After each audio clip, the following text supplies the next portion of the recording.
All right, we're going to get started. Hello and welcome, everyone. My name is Tiffany O'Neill, and I'm the Assistant Vice President for Alumni Relations and University Engagement here at Sonoma State University. Thank you so much for joining us for Industry Insights today, a webinar series where Sonoma State alumni share their insights and knowledge with SSU students and alumni who are looking to launch their careers or make a pivot into a new industry. We're excited for today's session with Alyssa Concepcion, who is a recruiter and vendor delivery specialist with Google. Industry Insights is a collaboration between the Career Center and the Alumni Association at Sonoma State. As a reminder, today's presentation is being recorded. It will be available on demand on the Alumni YouTube channel where it can be rewatched and shared with others. We'll send the link out to everyone who is participating today after it has been uploaded after the session. If you have questions for our speaker today, please don't hesitate to put them in the Q&A feature on Zoom. We'll be monitoring that throughout the conversation. I'm excited to turn the program over to our moderator, Libby Payan, who is a board member with the Alumni Association and will introduce today's speaker. Libby graduated from Sonoma State in 2014 with her bachelor's degree in environmental studies and economics, and currently is a transit planner with Napa Valley Transportation Authority. Libby, thank you for moderating today's conversation. Libby and Alyssa, thank you for joining us. And I'm going to turn it over to you, Libby, to get us started. Thank you so much, Tiffany. Hi, everyone in the virtual world and beyond. Normally, I'd say it's great to see you, but I can't see any of you, but I can feel your presence. And I just want to say I'm really excited to be here. I'm honored to be the moderator. I am the immediate past president of Alumni Association, and I am so excited to have this conversation with Alyssa. And I'll just go ahead and get things started and start with a softball layup, easy question here. If you want to talk a little bit about your journey to get to Sonoma State University and why you chose to go to SSU. Absolutely. And can you hear me okay? A quick sound check. All right. Thanks, Libby. It's also great to see you virtually. And hello, everyone. I graduated in 2013 with a Bachelor's of Science in Business Administration with a concentration in accounting. I have to admit, that was, I think, my fourth or fifth major that I had decided on. So I was very undecided kind of going into school. And I'll sort of share more about my path as I get to that. But I actually did not really want to go to college. And for no particular reason. I've always been a really good student. I was an athlete my entire life, all through high school, and then continued to play a bit for a traveling team when I was a freshman at Sonoma State. But my father actually attended Sonoma State and graduated way back in the day. I won't age him because he's nearby in the room. But he sat me down and said, Alyssa, you are going to go to college. And I think the reason was I really had my heart set on going to a state school down in San Diego State. And when I didn't get in, I was kind of heartbroken. But my dad took me to Sonoma. We did a tour and just kind of hearing about his experience there. And, you know, the education, the degree he was able to get and all that he's achieved, I think he really attributes to Sonoma State and, you know, the departments that he was a part of. So it was in my backyard. I'm definitely a homebody, born and raised in Petaluma, California. So going somewhere in my backyard with incredible programs that are offered all across the board definitely hit close to home. And it honestly ended up being probably top 3 best decisions I've ever made in my life, and definitely has gotten me to where I'm at today. Love that. And so had you never visited the campus before you went on the official tour?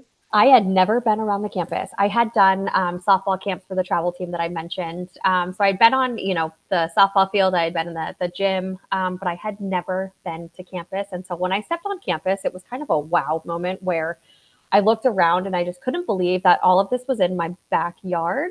And I also felt so silly because I had never given Sonoma State, a thought. I kind of wanted to get out and then realized, you know what, I don't know if I'm ready to leave the nest yet. So I think I'm going to stay close by. And again, the dorms were an easy sell for me. I lived in Sauve and it was incredible. We basically had mini apartments with all of your friends. So if you're able to live on campus, it was absolutely a luxury and a huge perk. And I had my mom, 15 minutes away. We'd meet kind of weekly and grab lunch. And I did do my own laundry, I will say, on campus. But it was nice to have, my home so close by. Again, very fortunate to be able to say that. And realizing I wasn't quite ready to leave the nest. You read my mind because I was going to ask about the laundry. Oh gosh, yes, no, I'm an avid laundry doer, I will say. There were a couple times where if I was a little overwhelmed, maybe with finals or midterms, my mom was, definitely at my door ready to help. And I have to admit, one year I was the VP of recruitment for Alpha Gamma Delta, and my mom showed up ready to fire away with recruitment and was one of our, I should call her my co-VP. She set everything up with us for recruitment. She's a mom of 3 girls, so she was ready to rock and roll. And just little things like that, I don't think I would have ever had the opportunity or luxury of having if I didn't go to Sonoma.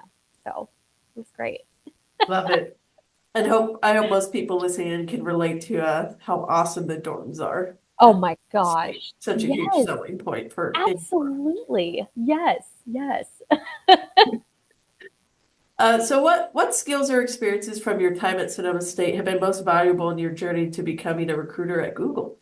That's a great question. Believe it or not, I used to hate speaking publicly. I'm a very outgoing, comfortable person in a public setting, but I don't think I was always that way. I think when I went to Sonoma State, I rushed a sorority. I joined the accounting forum. I made this incredible network of friends and colleagues and classmates that I really think have helped contribute to, again, my ability to find a job later on, an internship, come back and be a part of the alumni group.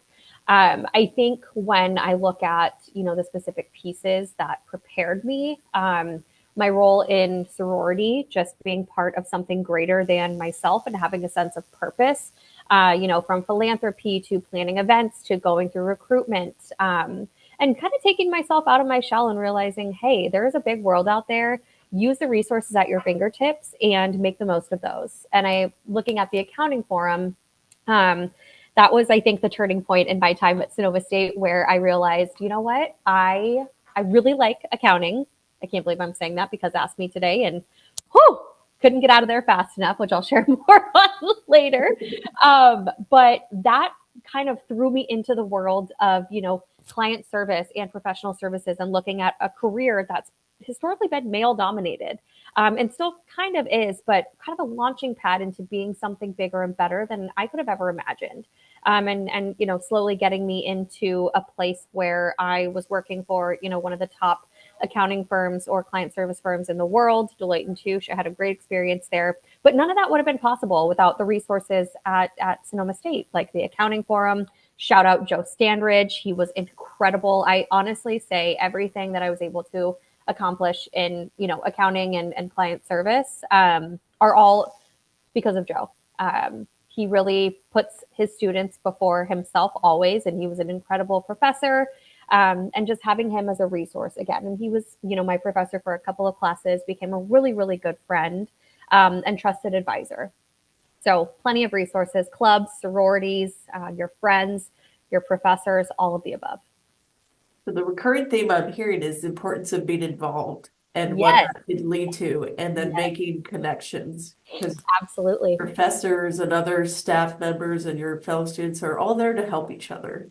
So to lean Absolutely. on the resources. And the alumni network. I remember sitting through one of my interviews with Deloitte, and I was a junior, and this was like my first experience into, in a world outside of like working in a restaurant or in the industry. It was, I was in a suit and tie back in the day when we got dressed up to go to work. And I was sitting across a Sonoma State alumni who was actually interviewing me. So it was pretty incredible to see somebody who had come from Sonoma State, gone through the same program that I was going through, and then came back on campus to kind of give back in a way where I'm able to do so today, which has been just so rewarding and so incredible. But again, it's all about who you know, and Sonoma State's a great resource for that. Absolutely. So you've alluded to this a little bit with the accounting that side and Yes, talk about how you had multiple majors. So like, growing up, our life is on a pretty straight trajectory. Like go to kindergarten, go to elementary, high school. absolutely. Yes. And many people imagine that same kind of straight trajectory. I'm just going to get this one major, I'm going to get this one job. Oh yeah. But for many, I mean, that's not reality, especially in college, that we don't have these perfect straight lines. So could you share a turning point or unexpected event that shaped your journey, or talk a little bit about like the journey of like even just landing on accounting? Happy to. So I am the daughter of a public accountant, and I have always, just really looked up to my father. He's built a really, really successful practice here, local in Sonoma County. They've won, tons of awards. He's given back on campus as an adjunct professor. Probably one of the best professors I've ever had was my own father. And no, he did not grade my papers; those were graded by the dean of the business school. But I've always looked up to my father. I'm the middle of three girls. We were raised to be strong-minded, really seek out, what we wanted to do, and never to be afraid. So to always put ourselves and, our goals and ambitions first. And my father and my mom, really awarded us with the opportunity to do so. So going to school, I thought, okay, maybe I'll try statistics, maybe I'll try communications, maybe I'll try poli-sci. Um, and then I took intro to accounting with Joe Stanridge. And that really changed, my view on business and really thinking like, you know what, again, male dominated business or industry in finance and public accounting, client service, consulting, you think about it. And historically it's been male dominated.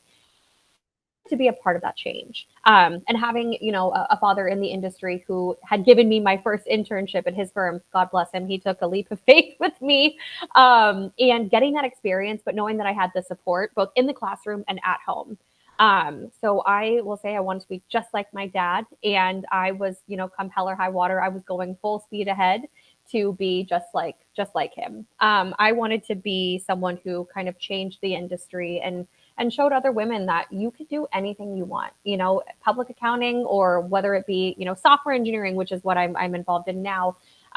You can achieve those goals. And the turning point for me, so I was able to get an internship with Deloitte. I started full time at Deloitte as an audit and enterprise risk services, associate, if you will. And I did a couple years, and I realized, you know what, I I love what I do. I love this company, but maybe this isn't for me. And maybe it's okay to have my own, dreams and goals, and those change because we change as people, right? We're certainly not the same individuals that we are when we start school. I remember thinking in high school, I had everything figured out. Remember, I didn't want to go to college, and here I am back as an alumni board member and speaking on this panel. So, I think looking back, I was so different than as an individual than who I was when I first started, and really thinking, you know what, I've got resources again at my fingertips. I took my career into my own hands. I remember thinking back and forth, like, is this what I want to do? Do I want to make that transition into something that I love, which is, speaking with people and, hiring for a company that I love, which was Deloitte at the time. And they awarded me that opportunity. I worked my tail off to get there, but look, transitioning into recruiting and really thinking like, this is home. I get to go back to Sonoma State and hire students into a role that I'm somewhat familiar with my 2 years of experience in audit. But hiring for a company that I truly, truly believe in and that has invested so much in an accounting program that I was once a part of. So I think the turning point was just realizing that we can change as people, our goals and dreams and, aspirations can change, and that's okay. And, just as long as you seek out those opportunities and seek out the support that you need, it'll all work out. And it's not linear. I'm Not still at all. figuring out who I am. Not at all. Oh gosh, if I had a nickel for every time I've had like a new identity for a moment, that's why I need to stay off of TikTok.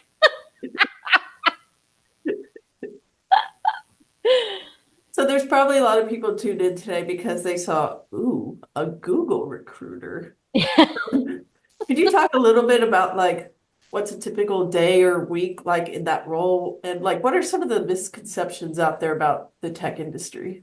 Absolutely. I will say, I tell all of my candidates this. It's basically like Disneyland for adults. I have these pinch me moments where I still can't believe I work for a company like Google. Again, I mean, you have to work really, really hard to, prepare for these interviews that everybody talks about, the brain teasers, those questions, which are not a part of our process anymore. We stick to kind of factual interview questions. But I think one of the biggest misconceptions about tech is that, we don't put the user first. I think the number one thing that we pride ourselves in as largest tech company is putting our user first, always thinking about on the user end side of things, how can we improve the experience? But most importantly, how can we build products that are accessible to everybody? And in order to do that, we need to hire everybody, and really have every single type of person out there building our products and helping contribute to the greater good of our company. I also think that there's this misconception that, you know, we are going to be replaced by AI. That is certainly not true. At least I hope not. I'm going to knock on wood right now because, again, I love my job. But I think, if anything, AI has made my job even more efficient than it already was before. It's opened up these new doors, for me too, when I'm, preparing for a panel like this, or, looking to freshen up on a new topic, or, maybe a new stack, for software engineering that I'm having a conversation with a candidate about that I haven't touched before. It's certainly made my life a lot easier. And believe it or not, even talking to my dad in public accounting, we had this conversation around AI the other day. We're sitting on my porch, and he's like, I use AI, and a way that I use it is, if I'm writing a memo or I'm getting prepared for something, I can quickly just type in something and it'll spit out some factual information. Again, I have to fact check, being who I am myself, make sure that everything's kosher and factual, if you will, and accurate. But it's just made my life a lot easier, and I don't feel like I'm going to be out of a job in the future because of AI. I think it's opened many doors for us and also for all of our users, and I hope to continue to be a part of that. I'd love to hear a little bit more about like day to day. What kind of things are you specifically doing? Yes. Sorry. Day to day, I think every day is absolutely different. With the shifts in the tech industry, I think that comes hand in hand with the shifts in our roles and responsibilities. One day I could be, screening candidates and helping them get prepared for interviews. The next day I'm extending offers, which is, I think, the most rewarding part about my job is being able to extend offers to folks, because you really have a hand in changing the trajectory of somebody's life. Maybe they're a first generation college student and they are, the first ones to really have a role in tech in this industry that they never thought would be possible. Another day I could be traveling to the Grace Hopper conference, which is, Women in Tech, probably one of my favorite experiences as well. And then another day I could just be kind of, sorting through my emails and trying to clear everything out and get ready for what's up next. So it's really a combination. But that's what I think keeps me going, is just the diversity and work in my portfolio and all of the different folks that I get to sit in front of. I certainly never thought I'd be sitting in front of, VPs of engineering or, creators of certain products that we have at Google. But it's just been an incredible experience. And as I talk about it, I'm currently on maternity leave right now. And I can't wait to kind of get back when the time is right, when my little one is a little bit older, and see what's changed, and what new things I have to calibrate myself on. That sounds like such a fascinating day to day. It's wild. So different from what I do. I So, love it. there might be some students on here that are like, oh man, I'm really interested in Google or maybe some other big tech industry in the Bay Area. Yeah, So what advice would you give to them who are looking to start their careers and maybe like don't have direct experience? absolutely. So many of the students that I actually recruit and work with and end up hiring, have gone through a change in their career. A lot of them are, folks who have maybe had a bachelor's in something else or did their undergrad in a completely different field and then had a change of heart. Remember, we're not linear, folks, and went back to school, or maybe did like a coding boot camp and want to get involved in tech and be, a software engineer, test engineer, site reliability. I think my biggest piece of advice is utilize your network. And when I say network, I mean the network literally that we're with right now, your alumni association. There's a great representation of different businesses and industries and expertise amongst this group. And I've even been blown away by, oh my gosh, this person's a Sonoma State alumni. Like, oh my gosh, that's a brand that I use every day, or that's a shop that I go to all the time. And for me personally, if you are interested in tech opportunities, even outside of tech, that's the other misconception, is that there's no jobs outside of tech within a tech company. I'm in HR, I'm in recruiting. Perfect example of, you don't have to be a software engineer or a technical person to work at a tech company. But back to your question, get connected, whether that's on LinkedIn, whether that's, an elevator pitch, you're at, a conference or a school event. there's so many resources that Sonoma State offers that I was able to take advantage of. Again, that were a significant launching pad for me to kind of find my way and seek out these opportunities. So if you have the experience, great. If not, seek out ways that you can gather that experience, whether that be through an internship, taking a class at school, utilizing your professors, or doing your own research through, a coding boot camp or something that applies to the industry and role that you want to get into. Can you talk a little bit about coding boot camps?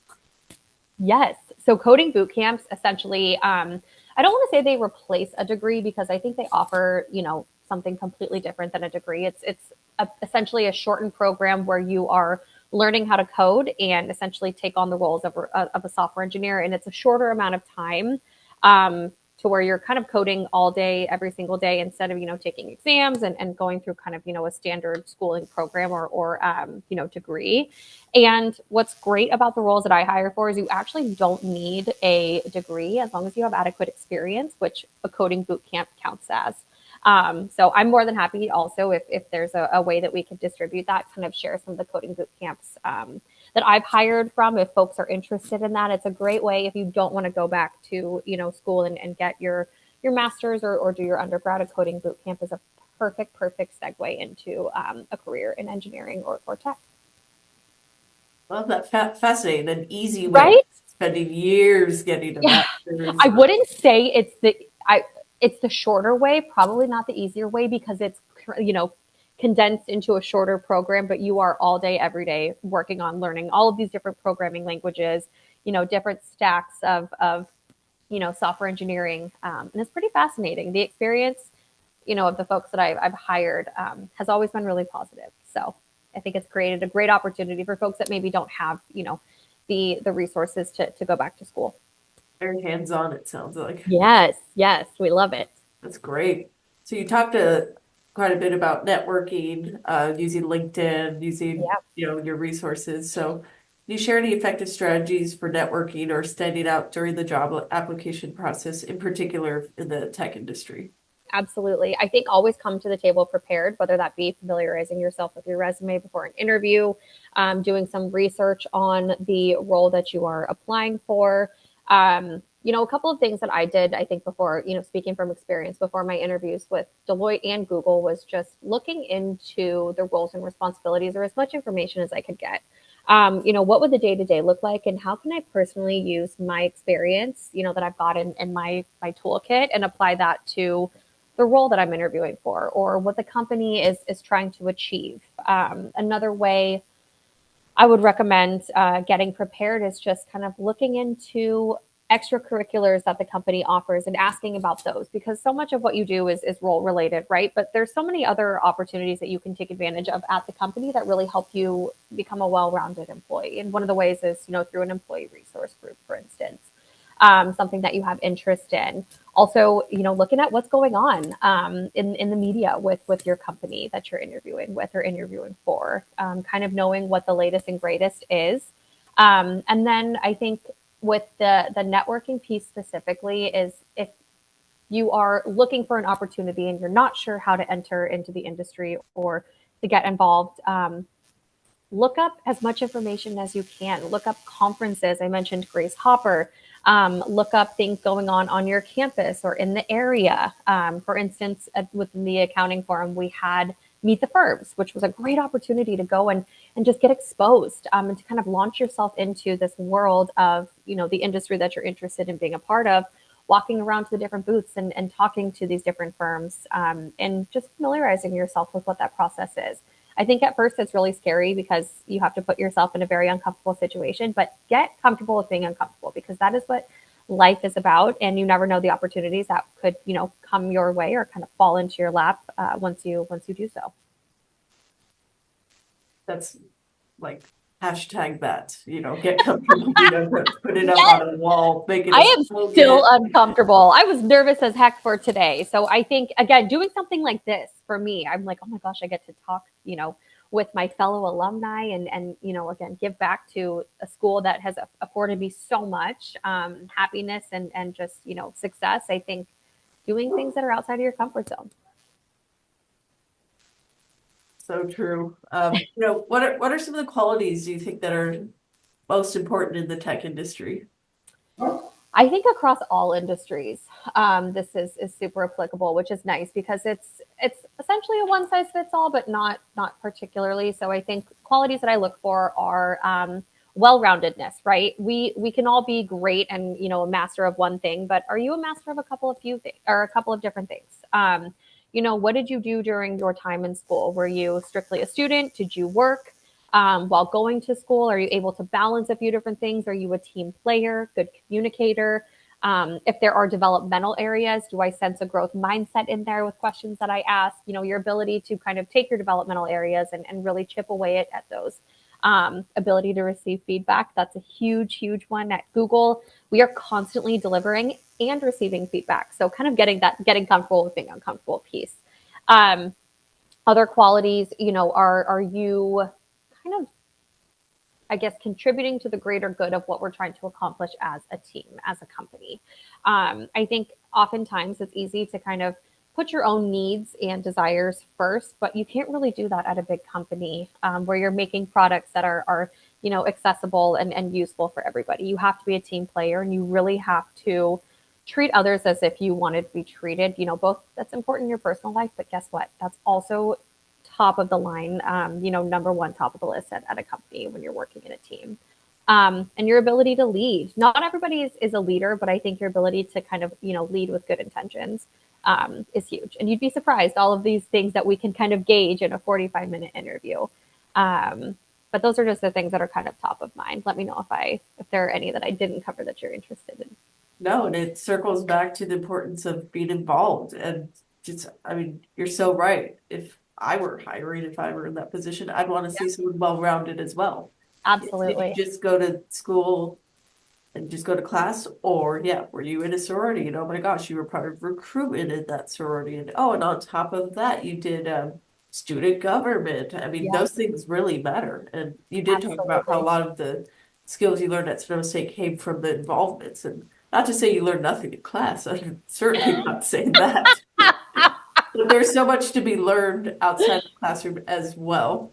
Absolutely. Absolutely. And I think your ability to share how you can make an impact. And, it's so important. Everybody has different skill sets, different strengths, different qualities. And how are you going to contribute your skill sets and your strengths to kind of the greater good and the goal that we're all trying to achieve? And your ability to articulate that is huge. And listen, not everybody is an incredible interviewee, or, I was not a great test taker, hence why I never made it through the CPA exams. RIP those days, but just putting your best foot forward and always trying to think of the greater good, which a lot of times we can get lost in.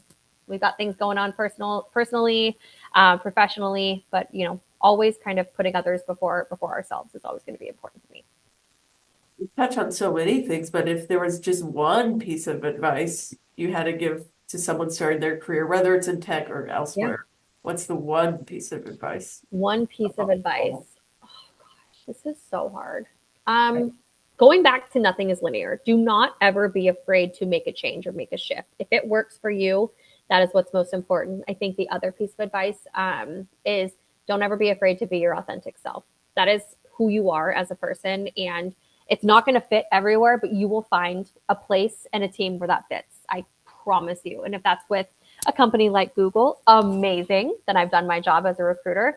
But if it's elsewhere or somewhere completely unexpected, just trust the process. It's going to work out, but don't ever lose sense of your authentic self because that's who you are, and that's going to help you put your best foot forward and make the greatest contributions. Hashtag that as well. But you're just full of these little inspo moments. I love it. Oh gosh, a part of my role, I swear. I'm like a life coach, I'm a parent, all of these things with my candidates. We always laugh, because it's a very involved process going through hiring. So many different hats.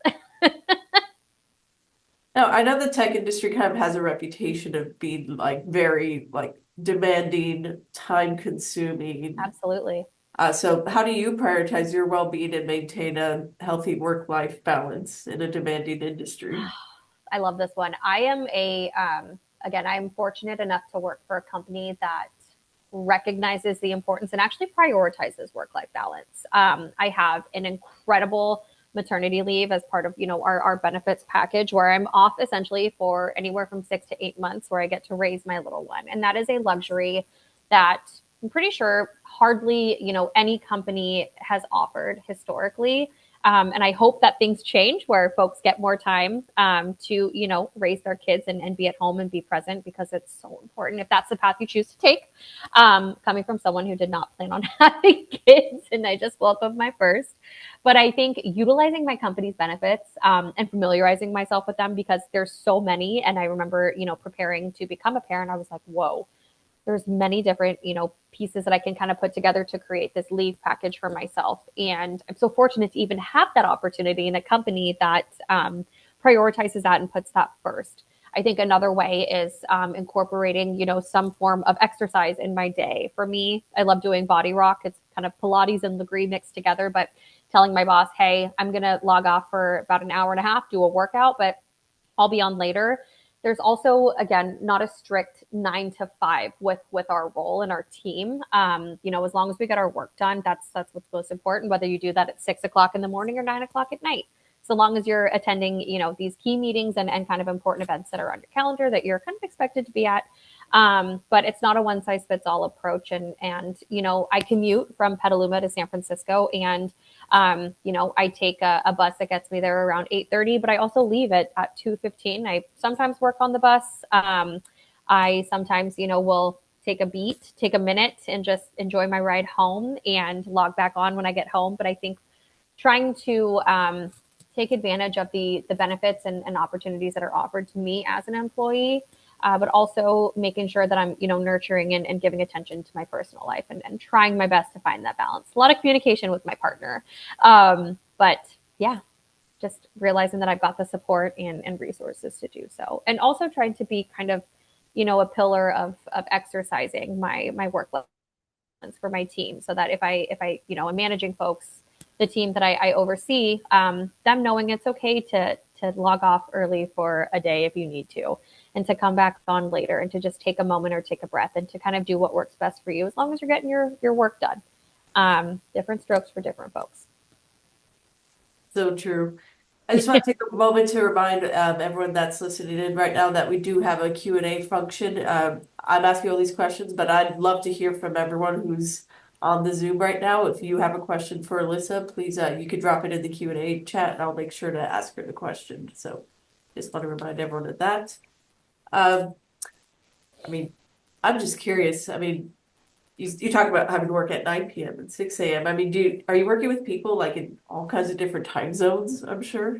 This is okay. So thank you for asking this. This is a perfect segue from what we were talking about into this conversation. I think with the demand of being in the tech industry that we talked about, we have a product that is, available almost throughout the entire globe. So there are folks working around the clock to keep our products up and running.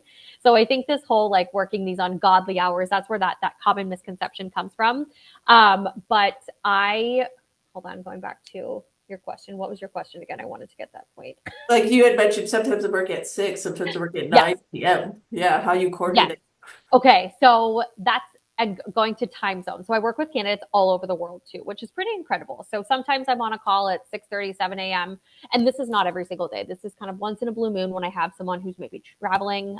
They're visiting family in their home country, which is always so cool because I get a snippet of what their personal life is outside of school. And if they're back with their family, they're like, oh, I'm home, and it's this time, and it's 6:30 a.m. my time, but could be 9 p.m. their time, that they're taking a call, or they're just waking up and I'm just going to bed. So it depends on the role that I'm hiring for, the office that I'm hiring into. If I'm working at 9 p.m., it's either I'm playing catch up from a day full of meetings where I didn't get to certain items on my to-do list, or maybe I'm jumping into a meeting with our APAC or EMEA partners, which is kind of the best time for all of us to meet cohesively. So we do work around the clock as a company, but luckily we're all in different time zones, which affords us the luxury to do so.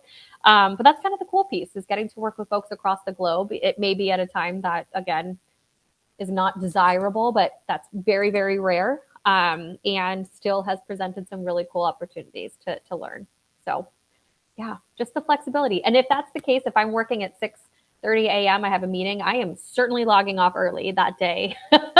Yeah. Or if I'm working later, maybe I'll take a little bit longer of a lunch or go for a walk, which I would probably do anyways. But just kind of figuring out what works best and knowing that every single day is going to be different. Yeah. You talked about earlier on LinkedIn. Are you okay with anyone, trying to connect with you after this webinar? Absolutely. Please do. Please do. All It's right, Alyssa awesome. Concepcion, I believe, is my LinkedIn name. So please send me a request. And if you have any questions, you can certainly drop them there as well. Wonderful. So someone asked, what is the number one standout on someone's resume that grabs your attention? God, Sonoma State alumni. No, I'm kidding. I wouldn't say there's one. I think this really differs because I do hire for a handful of different roles. But things that I typically look for are like, what's your experience in? Does it relate to the role that we're hiring for? That's always going to be important. It's kind of a prerequisite. But if not, how can you demonstrate to me that your experience relates to the role that I'm hiring for? And what, solutions can you bring to the table of issues that we're currently facing where we're looking for today's top talent to help us solve those? So solutions oriented, if you can demonstrate on that resume with examples of your work, and can kind of relate that or articulate that in an interview or a conversation with me, that's always a plus. Well-roundedness, I touched on this earlier, but not just focusing on one specific thing in school, being a part of extracurriculars, especially on campus. There's so many to offer. Those are two, I think, standouts for me. Right, if you're able to type at the same time too, so it's saying for the LinkedIn that it's asking for your email in order to, Oh, yes. Is there somewhere I can drop that in? Or I can just, in the Q&A, can you see the Q&A? You can hit type answer there. I am. Okay, type answer. Oh my gosh, this is so cool. Okay, it is. Yeah, I mean, full disclosure, everyone, we're on Zoom right now. Alyssa's a lot more familiar with Google Meets. I know. I'm like, are we going to do a meet? Are we going to do gosh, again, technology, everything. It seems so similar to a Google Meet, but it's so different. I love it. I'm learning as we go. Again, uncomfortable or getting comfortable with being uncomfortable, folks. I just responded with my email. All right, someone asked, I don't know what this acronym means, but I'm sure you do. Are REUs as valuable as internships? I think that's research experience for undergrad, if I am not wrong. Sounds right. Yeah, okay, we'll just go with that.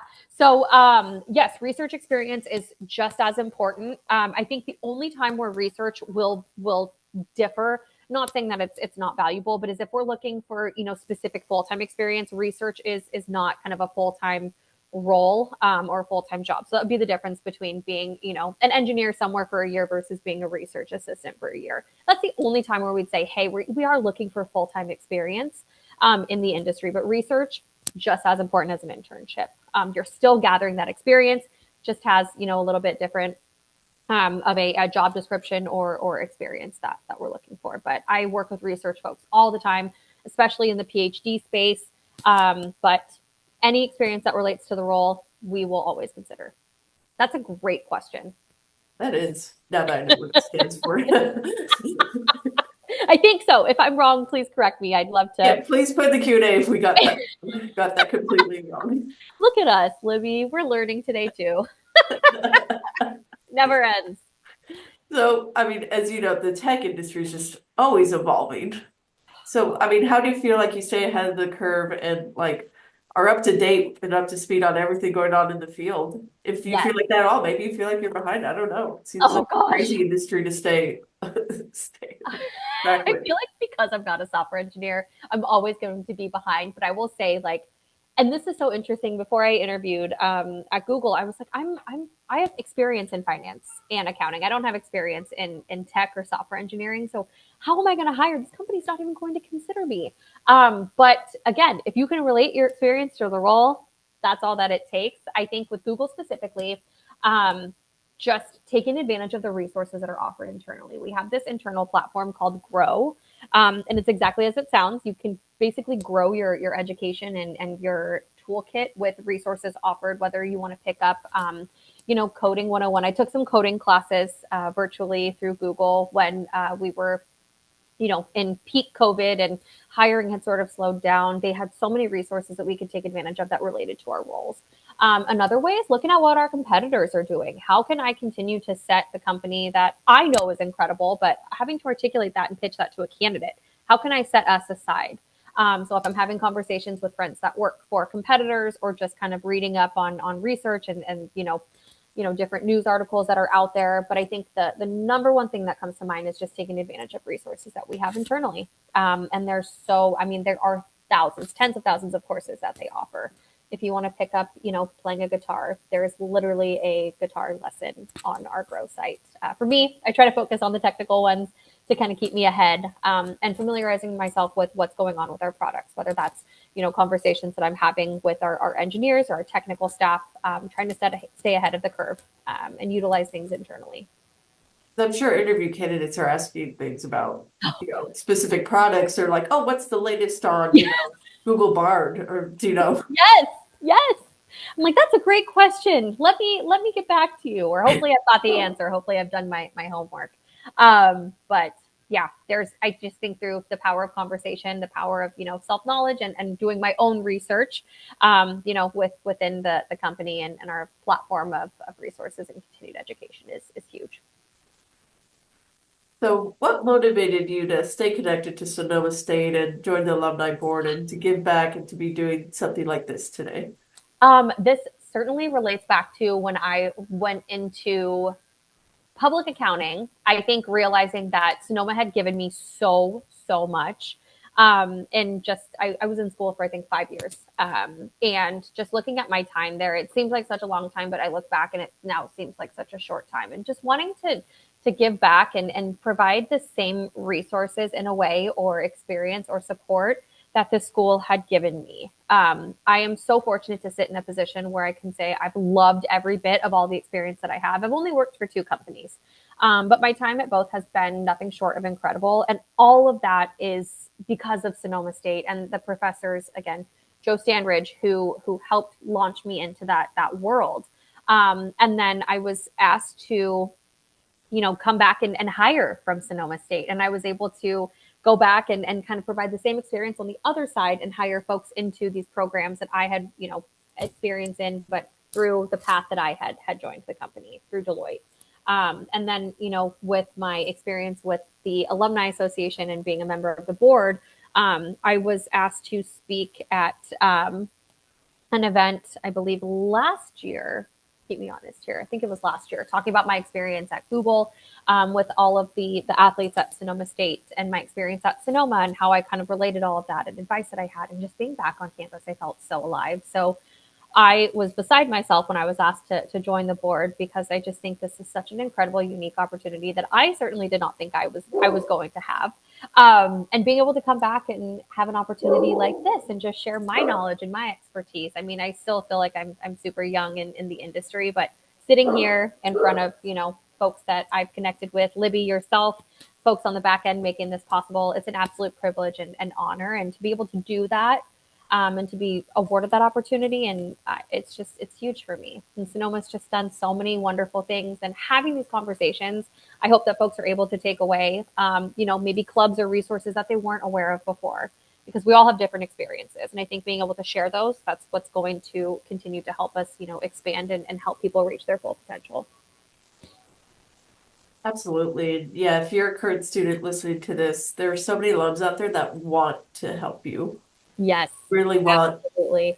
I know as a student, I didn't take full advantage of like reaching out for help, and I wish I had. That's something I would do differently. Is there anything you would do differently with hindsight? Oh, gosh. Honestly, no, because it's, I sit here today. I wouldn't be sitting here today having this conversation with you. I think that everything happens for a reason, and you are put exactly where you are meant to be, whether that's the right place at the right time, or where you want to be in that exact moment. Just trust the process. I don't think I wouldn't do anything differently. Love that. Pretty dang happy. Pretty fortunate. Got a question from someone who must be reading my mind, because this is very similar to like what I was going to ask you next. But What would you say is the most useful resource specifically from Sonoma State that students should take advantage of when looking into a career in software engineering? That's a great question. I will admit I'm not super familiar with our computer science program at Sonoma, but if I had to kind of put my recruiter cap on, I would familiarize yourself with every resource that your department specifically offers. And this could actually be for all departments, right? As computer science or not. Specifically looking for internship opportunities, career fairs. I know that we have so many different resources on campus, whether that's a career fair, a conference, a guest speaker, and just making sure that you are looking into those and making the most of those. Again, a lot of them, they're free resources. Attending, meetings like this where you can connect with me after, whether that's on LinkedIn or sending me an email. But department specific, again, I'd have to familiarize myself a bit more with the CS department on campus, but talking to your professors, asking them their specific paths on how they became a professor. Did they work in the industry first? Are they still working in the industry and doing something adjunct? But making most of what's at your fingertips. You can always go to the alumni office, talk to wonderful people like Tiffany O'Neill. Yep. Be Shout like, I'm out. interested in this industry. I mean, do you know or can you connect me with any alums that work there? Yes. And she would Yes. be happy to help.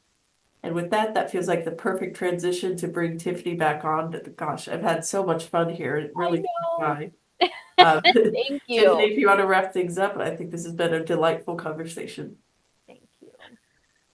It's been fun listening to on the back end here, just to people having just a really casual conversation. And Alyssa, you've shared so many insights, not only from being a student here at Sonoma State, but what it's meant for your trajectory professionally.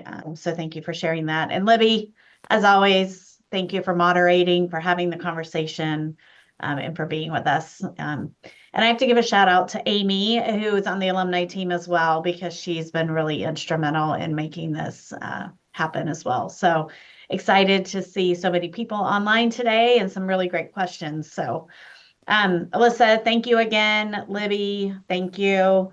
Thank you to everyone who was online listening. As a reminder, this was recorded. So those who registered, will make sure we get the link up to you, and then it'll be posted on the alumni website. So again, thank you to everyone, and we look forward to continuing industry insights into the spring semester. And so our next one should be in February once our students get back. So happy holidays. It feels a little early to say, but we're right there. And look forward to seeing everyone on our next industry insights. Thank Thank you. Thank you so much. Take care, everyone.